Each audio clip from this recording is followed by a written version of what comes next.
Is just learning how to take a sample space and write it as a Venn diagram, a contingency table, or simply a list.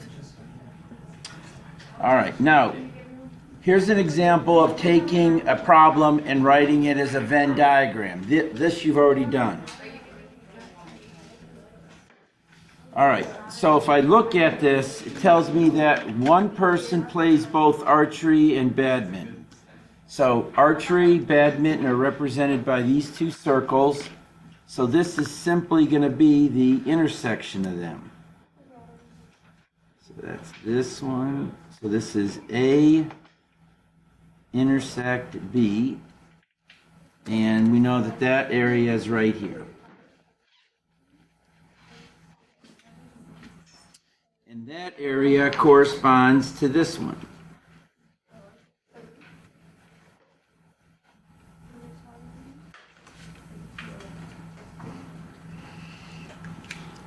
So there's our intersection. A intersect B, and there's one person in there. Okay, now the next one says you got two folks that do archery only. Okay, so two people right here. So this would be the same as A only. So we write A only as the intersection of A, not B. That's the same as A only. Okay, so in our drawing here, that corresponds to this space, A only.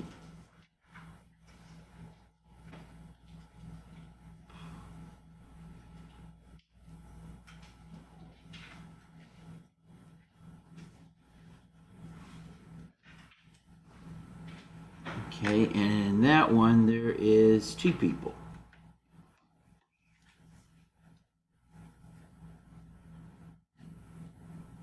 Okay, so archery only, which one of these cells would that represent?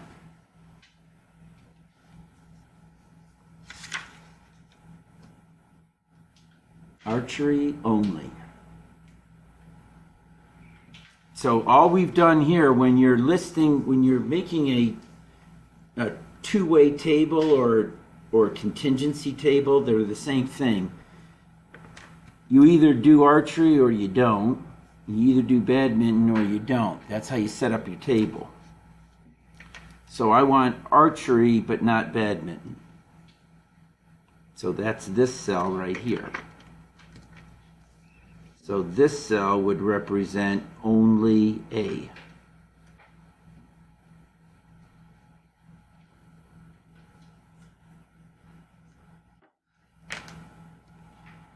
Okay, so only A's got two numbers in it, two people in it. Okay, so that's this guy right here.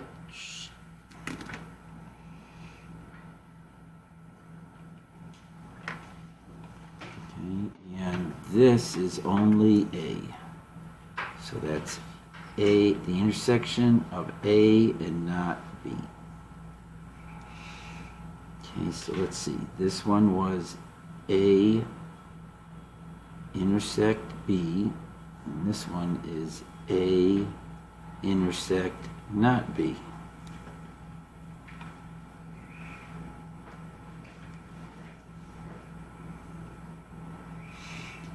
All right, 7 people do badminton.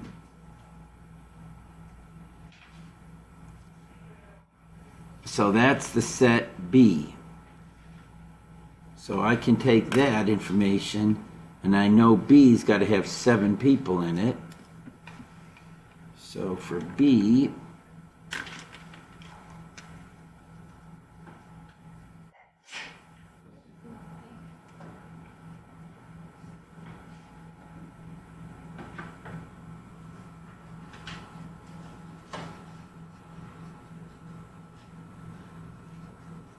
okay, so that guy would be B only. whoops, it's not a 2, that's a, should be a 6, because 6 plus 1 is 7. That's a 6, not a B.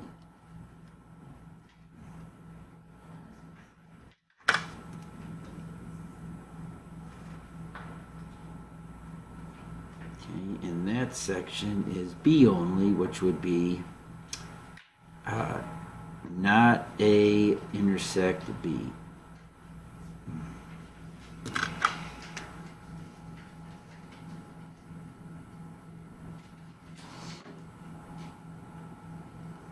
Okay, so that's B only, that'd be badminton without archery. So that's this guy.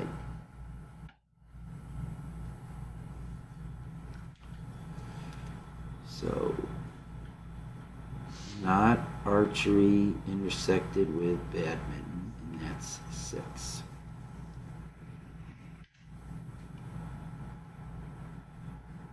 All right, so if we added these up, 1 plus 2, that's 3.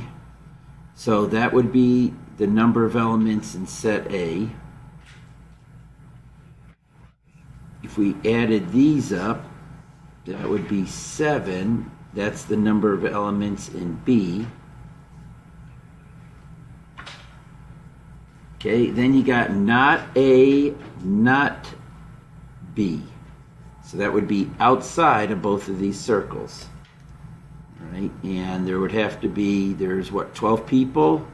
We've used up 9 of them, so that's got to be 3.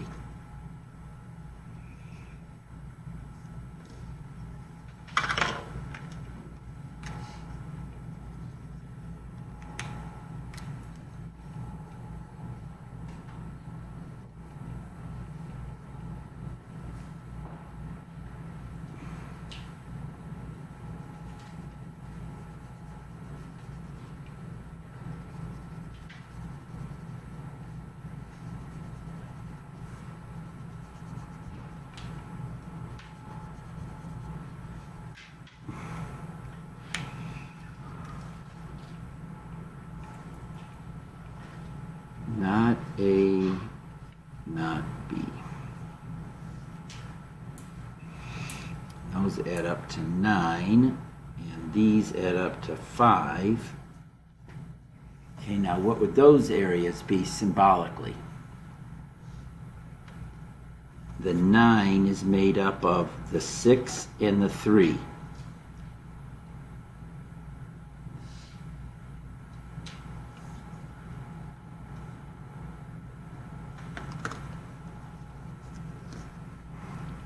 What is that symbolically?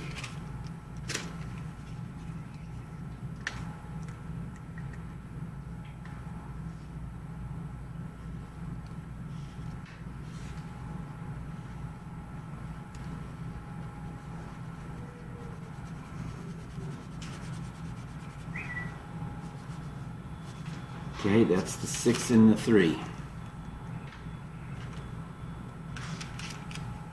So what does that represent?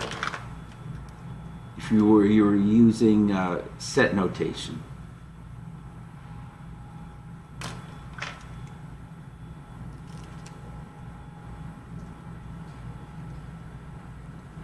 This area that I colored in, what would it be?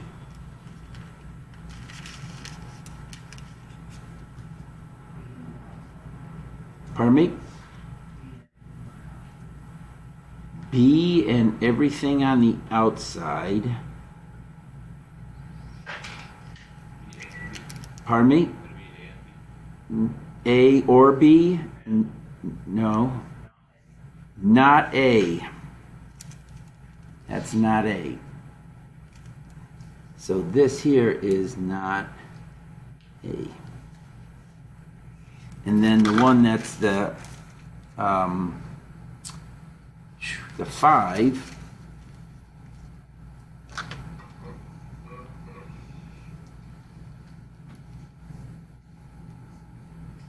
so that's this 3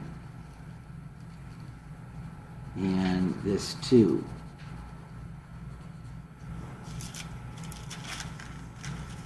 So that's not B. this guy right here would be not B.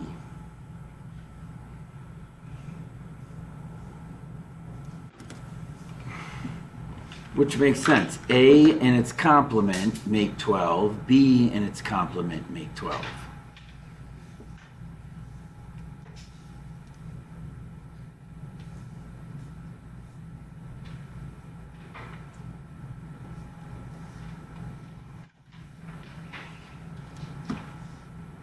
So if that's just a Venn diagram written as a table.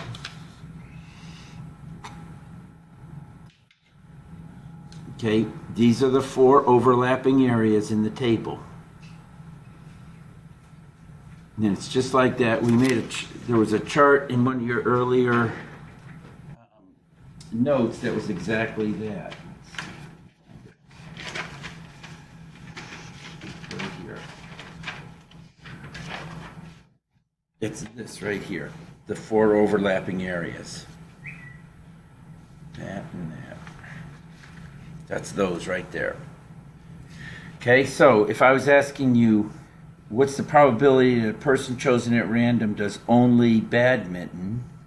Well, only badminton would be only B. So from the Venn diagram, we could get the information. And then only B here would be this one. So if I was doing the contingency table, B only, same thing.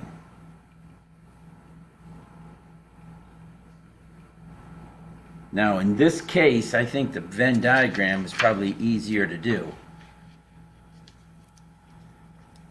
So I'd say the Venn diagram is easier and it's less work.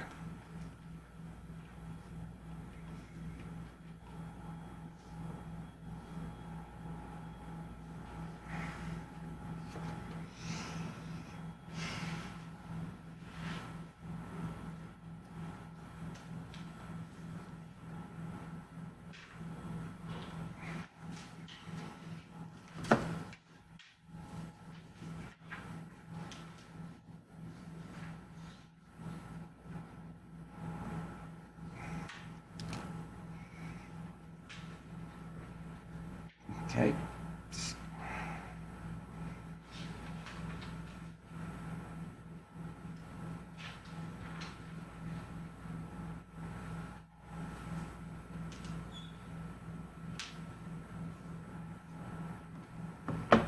Okay.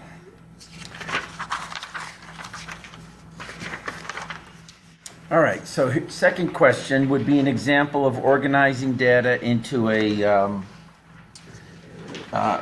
contingency table, a two-way table. Okay, now the way that you decide to set up your table, one axis is one outcome, so you're throwing 2 dice. So one axis, the y-axis, is a dice. There are the outcomes. The other outcome is right here along the horizontal axis. Now, if you had 3 outcomes, let's say you were rolling 3 dice, you couldn't use this table because it would have to be 3-dimensional. The third dice would be coming up out of your paper, 1, 2, 3, 4, 5, 6. So you can use a table, you can use a contingency table when you have 2 events. Okay? So we can use this when you've got 2 events.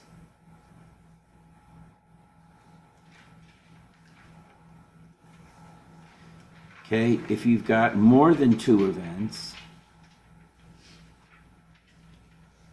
then usually a list is the way to go. So that would be if you had greater than 2 events. Okay, Venn diagrams, we can do 2 and 3 events. All right. So your first number is your is dice 1 and your second number is dice 2. So what this indicates is this is your first die, the 3. 5 is your second die. That's what that ordered pair means. Okay, so if I was filling this thing out, okay, the ordered pair here is always going to start with a 1.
So all that is just a way of getting them all listed so that you don't lose track of any.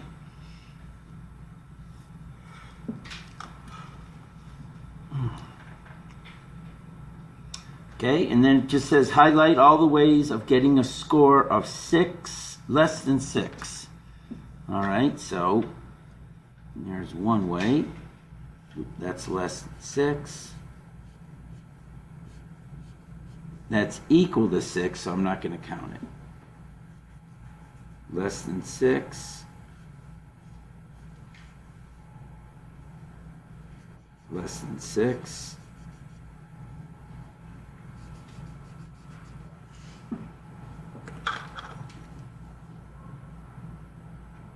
So there's 36 outcomes. 1, 2, 3, 4, 5, 6, 7, 8, 9, 10 of them are who sum is less than 6.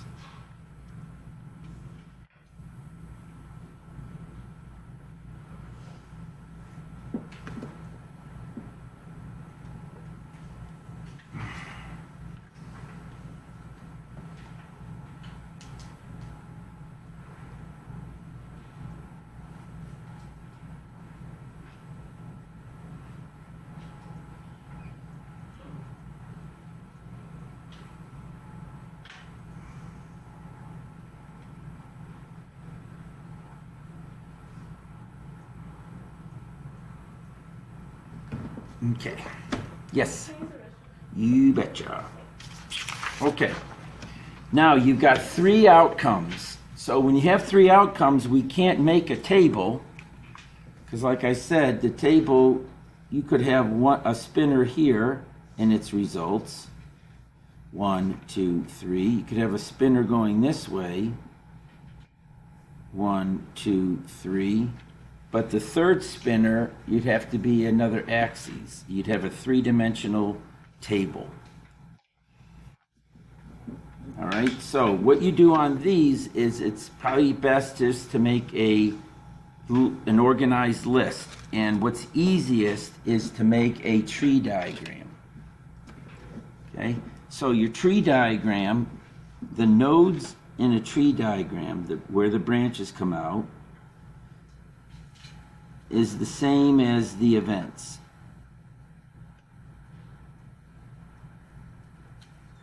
So the first spinner could the outcome of the first spinner is either going to be a 1, a 2, or 3.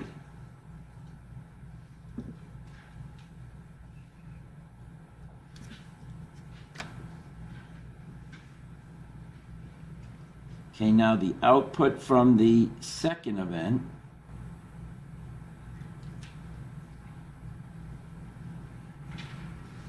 okay, it's got 3 outcomes.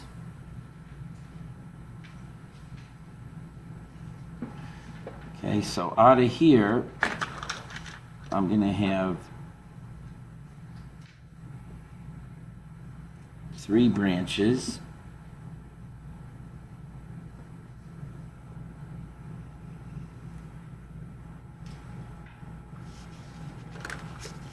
So my first spinner could be a 1. My second spinner could be a 1, a 2, or a 3. And then out of each one of those, you got another set of 3.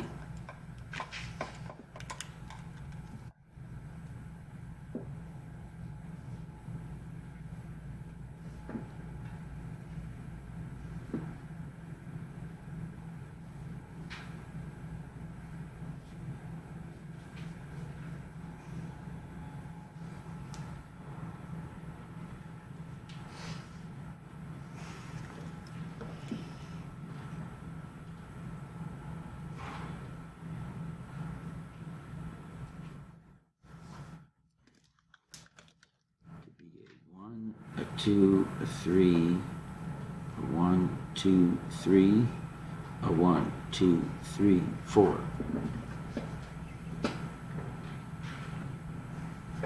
So what that helps you do is, now I'm not done yet, but it just gives you a systematic way of writing out your outcomes.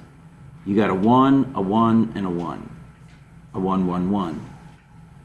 You got yourself a 1, a 1, and a 2. A 1, 1, 2, and then a 1, 1, 3. Next up, you got yourself a 1, 2, 1, a 1, 2, 2, and a 1, 2, 3. And then the last one, I got a 1, 3, 1, a 1, 3, 2, 1, 3, 3. So just out of 1s, there's 9 outcomes.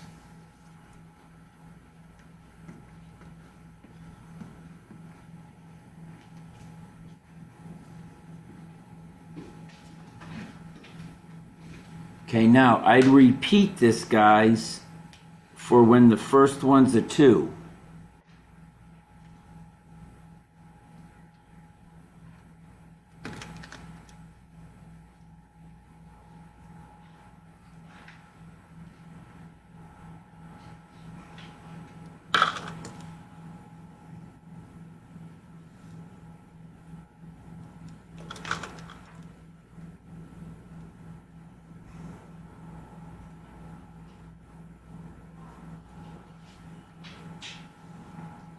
And you do that for each of them.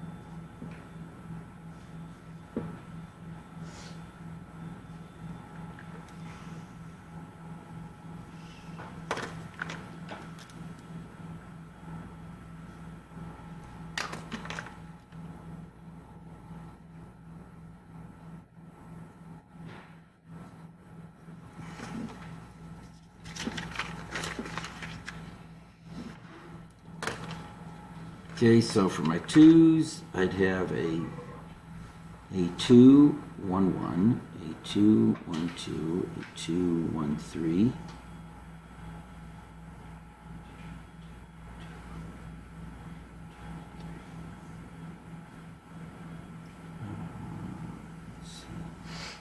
A 2, so I did 2, 1, 1, or a 2, 2, 3, 1.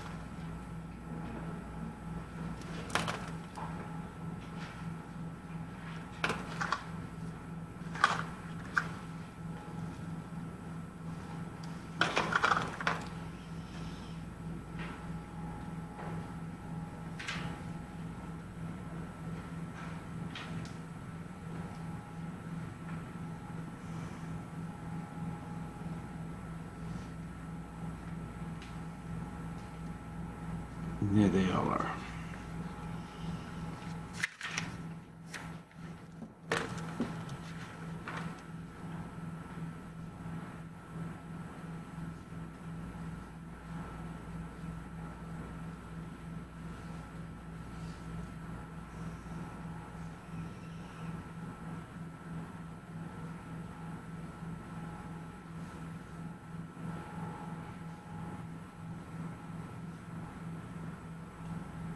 Let's see, 3, 3, 1, 3, 3, 2, 3. There they all are, 27.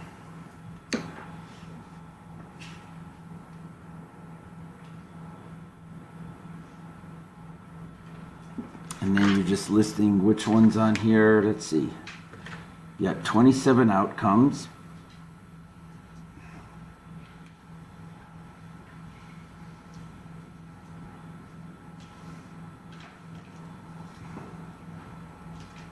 Okay, the last spin is greater than the scores of the first two. So 1, 2, 3,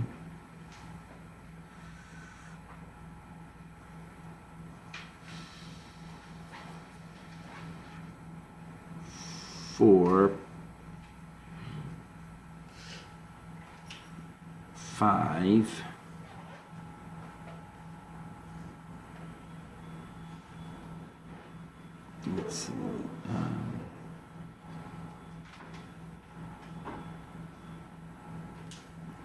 6, is this one of them? Nope. So 5.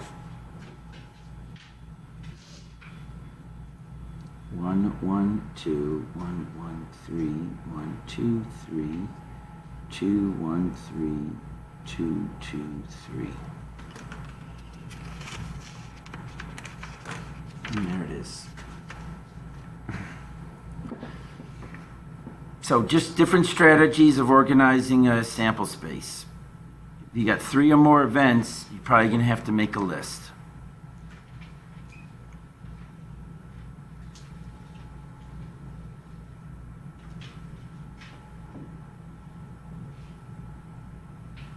Alrighty. Okay, we'll do the first 2, you finish up the last 2. Alright. You got 3 coins. So 3 coins means we're going to make a tree diagram because we got 3 events. Okay, so you got your first coin first. And it can either be heads or tails. Okay, then you got your second coin. Okay, heads or tails. And then you got your third coin.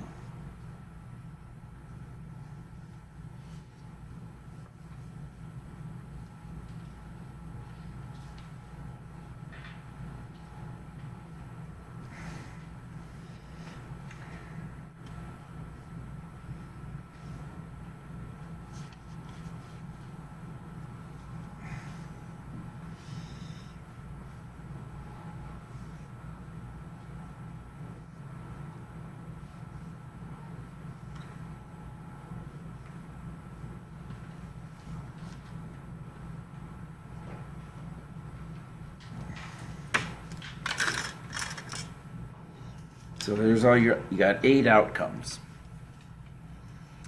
You got yourself an H, H, H, H, H, T, an H, T, H, and an H, T, T.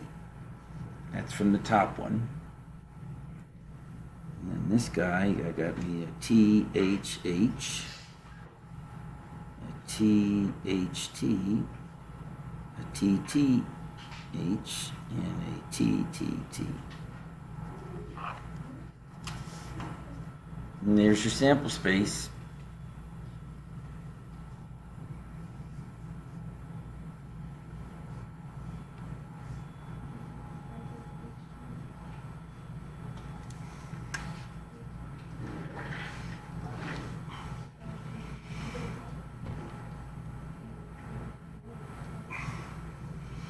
So how many of these do you have the number of heads greater than the number of tails? So this one, the second one,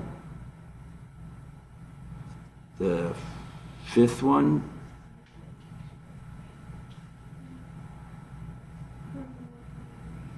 let's see, 1, 2, 3. So this would be 3 out of 1, 2, 3, 4, 5, 6, 7,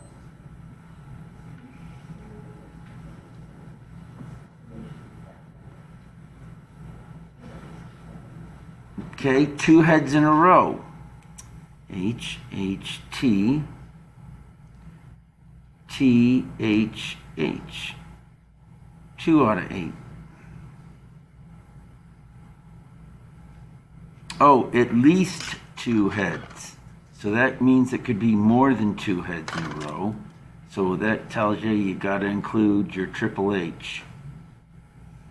So 3 out of 8. Okay, heads and tails alternately. Okay, heads, tails, heads.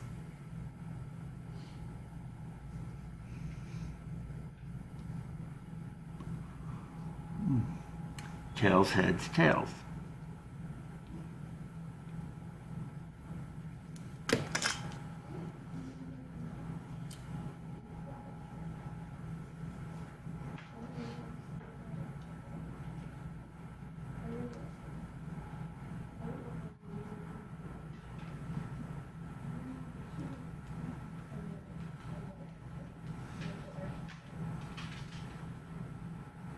When are your guys' finals?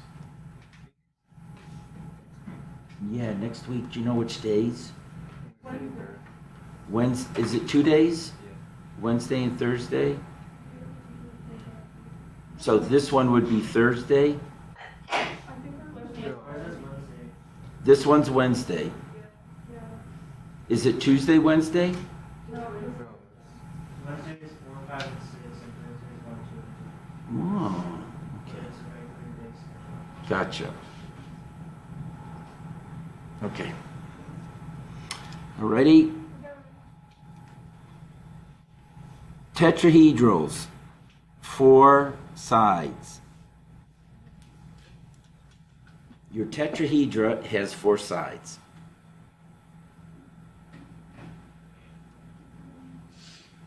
Okay, so you got 2 things going on. You got yourself a blue one with numbers 1, 2, 3, 4, and a red one. So that's 2 things. That means you could set up a table.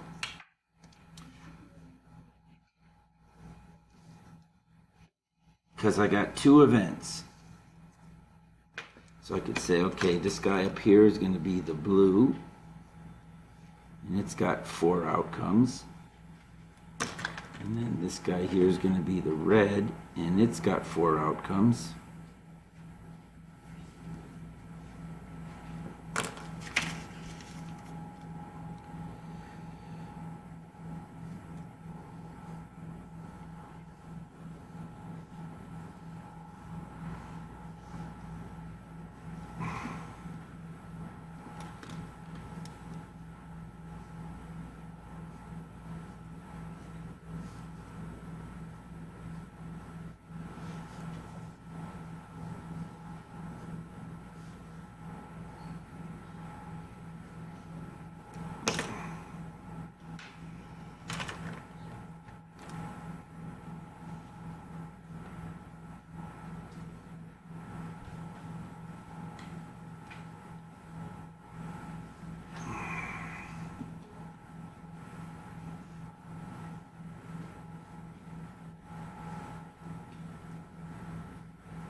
Okay. Find the probability that the number on the red dice is greater than the number on the blue. Okay, so let's see. That is red is bigger than blue. 1, 2, 3, 4, 5, 6.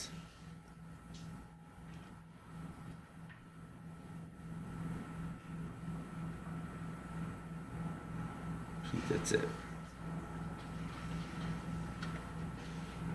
Okay, 1, 2, 3, 4, 5, 6 out of 16.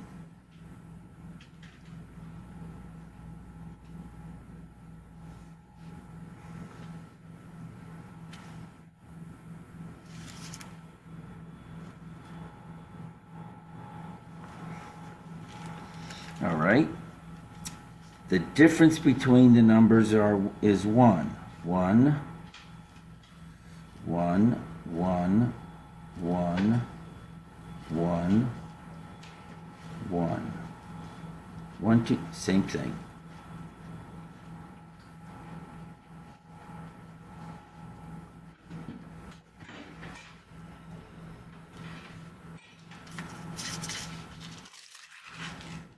Okay, red's even, blue's odd.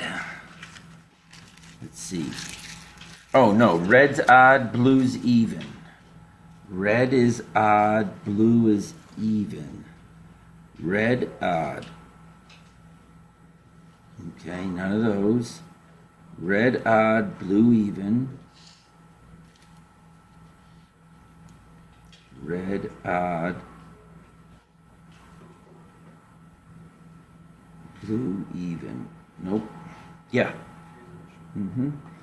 Red, odd, blue, even. Red, odd, blue, even. So there's 4 of them.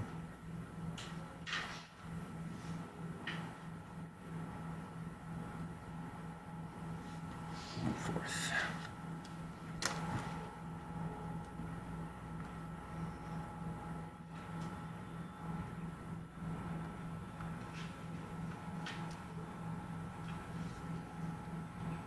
And the last one, their sum is a prime number. Okay, so I'm going to write out the sums here. 2, 3, 4, 5, 3, 4, 5, 6, 4, 5, 6, 7, 5, 6, 7, 8. Okay, there's your numbers, and then here are your primes. Prime, prime, prime.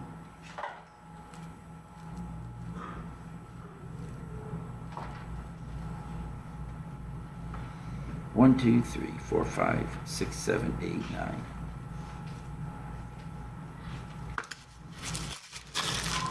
Drop the mic.